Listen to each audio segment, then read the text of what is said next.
Good morning. I often talk about how important it is to have your people in your life. And today I'm going to share some characteristics of folks you may want in your circle of support. And as I said last week, we are social beings, and it's okay to be supported and to support other people. Help is not the four-letter word you should be avoiding at all costs. But before I go on, let me welcome you to the Karen Smith Frazier podcast. Welcome back to my groupies and to those tuning in for the first time.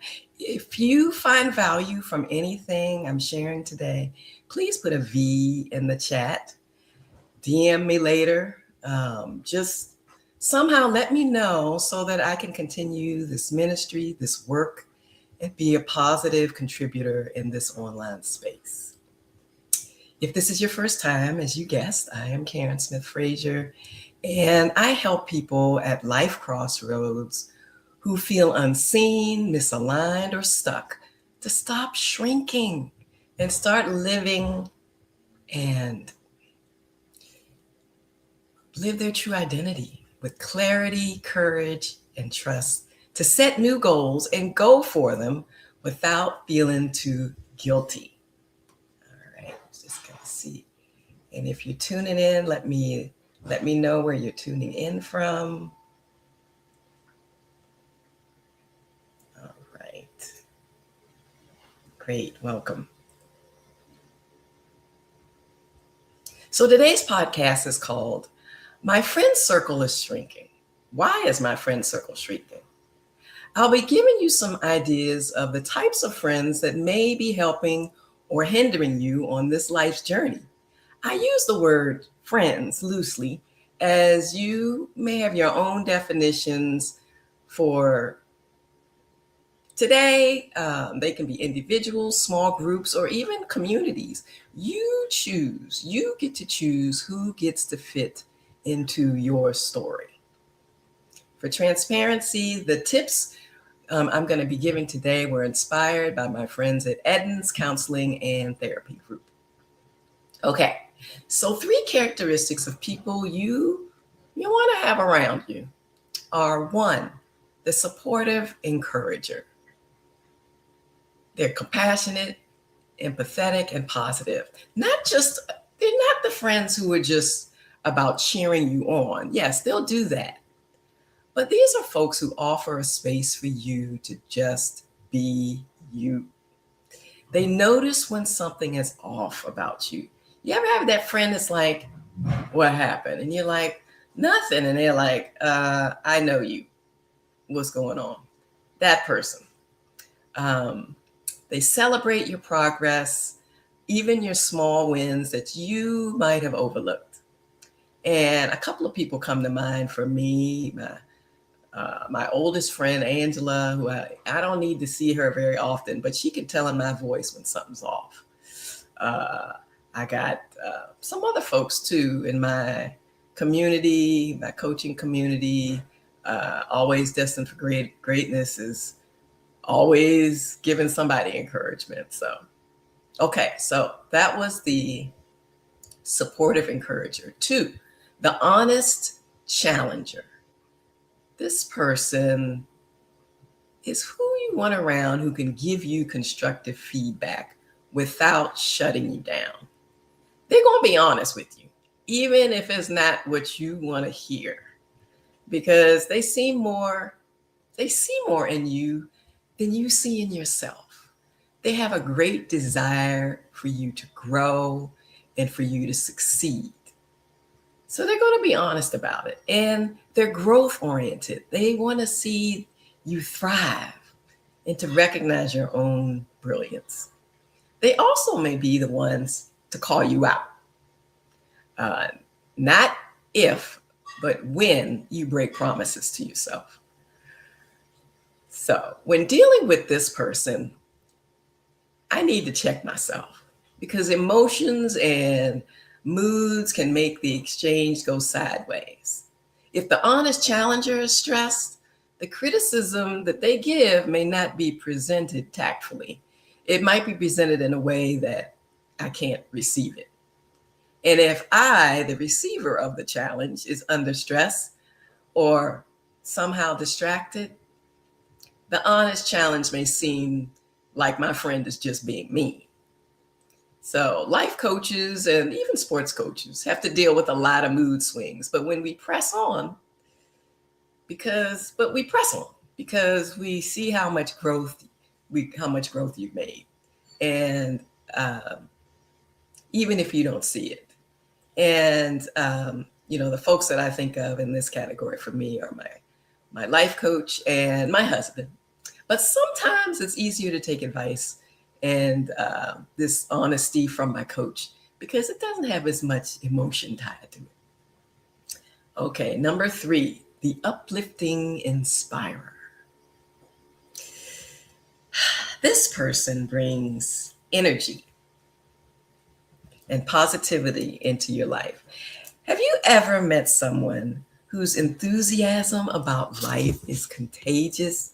They often help us maintain a hopeful disposition and outlook on life, especially during challenging times.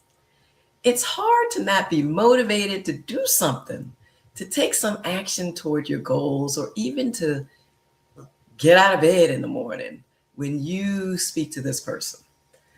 They may be that person that drops inspirational one-liners that are life lessons that you want to just jot down right in the moment. My choir is one of these friends, just uplifting. And it's not just the singing, but the people in the choir are just so uplifting. My Resounding Love choir.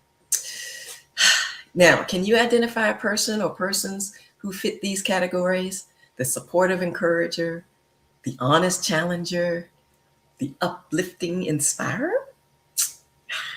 Now, of course, none of us can control every environment we're in, and therefore we will be in contact with folks who maybe don't build us up like we prefer. So people we might want to avoid are the negative critic. They're pessimistic, judgmental, and dismissive. They criticize your ideas harshly as if they know everything and every angle of how you made your decision. And their remarks are often unhelpful and demotivating. Now, this also includes that inner self-critic. A unique example, I think, is how just in the last few months, I kept telling folks that I was sick. And every time I said it, I could feel vibration of someone who was not well. So I was trying to figure out how to communicate how I was using words that were not lifting me up. So one of my uplifting inspirers said, "Karen, you're healing." So, and that I could align with. I could align my energy with that, and I am feeling better. So that's just one example. Okay, number 2, folks you may want to avoid: the drama magnet. Overly dramatic, attention-seeking, and unreliable. They thrive on conflict, getting rise out of people. Essentially, they will do anything or almost anything to draw attention to themselves, even if it's not positive attention. Being around this person brings chaos and can be emotionally exhausting. I will not give any examples. I am confident that you can picture at least one person like that. They are really good at becoming memorable, but just not for the most positive reasons. Number 3, the detached enabler. Another person you might want to avoid. They're emotionally distant, passive, and disengaged. And I'll say this person is often someone who we may not be able to avoid 100%. It could be a family member. They tend to not really show much care or interest in the things that are important to you in your life. whether it be struggles you're going through or other important issues that you may be facing. This may be a friend who consistently is unavailable to support you after you've finally built up the courage to ask for help. It's a person who uses the word friend or family, but their actions are not all that loving, which can leave us feeling unsupported, lonely, and neglected. It may be hard if it's a family member, but I encourage you to find a way to distance yourself and seek out more supportive relationships. Okay, so as I said before, we know we can't choose family, control every environment. So here are some practical tips you can take in managing your social circle, especially as we get ready to enter a new year. We may want to take this time to just see who's coming along for the ride in 2026. Okay. So at first, assess your relationships. Are we keeping folks or letting them go? So essentially, evaluate your current connections. Take some time to reflect on the people currently in your life. Consider how each person impacts your mental health and well-being. Are there individuals who consistently bring positivity and support, or are there those who seem to drain your energy or undermine your confidence? Just think about it. Okay, and take an inventory. Write the names down. Write them down so you know. Because you want to have those supportive encouragers, honest challengers, uplifting inspirers in your life. Okay? All right. The next one is setting boundaries. I know we hear this every often. Define your boundaries clearly. Now, this can be kind of hard when you've been in relationships and friendships and they've always been a certain way. So all of a sudden, it seems you're going to draw boundaries. So establish and communicate. We underline that, communicate clear boundaries to protect your emotional well-being. This may involve limiting time spent with the negative critics or the drama kings and queens, or setting specific times you are available for support. It also may mean limiting your social media drama because there is plenty of that going on. How is that impacting your life? So you want to practice assertive communication. When setting boundaries, use assertive but respectful language. For example, you might say, I need to take a step back from this situation to focus on my well-being. Or I prefer to discuss solutions rather than dwell on the problems. And that's your choice, right? But just make it clear. Sticking to the boundaries is kind of hard, as I said, if you've been in relationships where the boundaries have all been mixed up. So, okay. All right. The next one is cultivating positive connections. Seek out like-minded individuals, folks who they don't have to think exactly like you, but you may engage in activities, groups, or communities that align with your interests and values. This increases your chances of meeting supportive encouragers, uplifting inspirers who share similar goals and outlooks. Invest in meaningful relationships. Focus on deepening connections with people who positively impact your life already.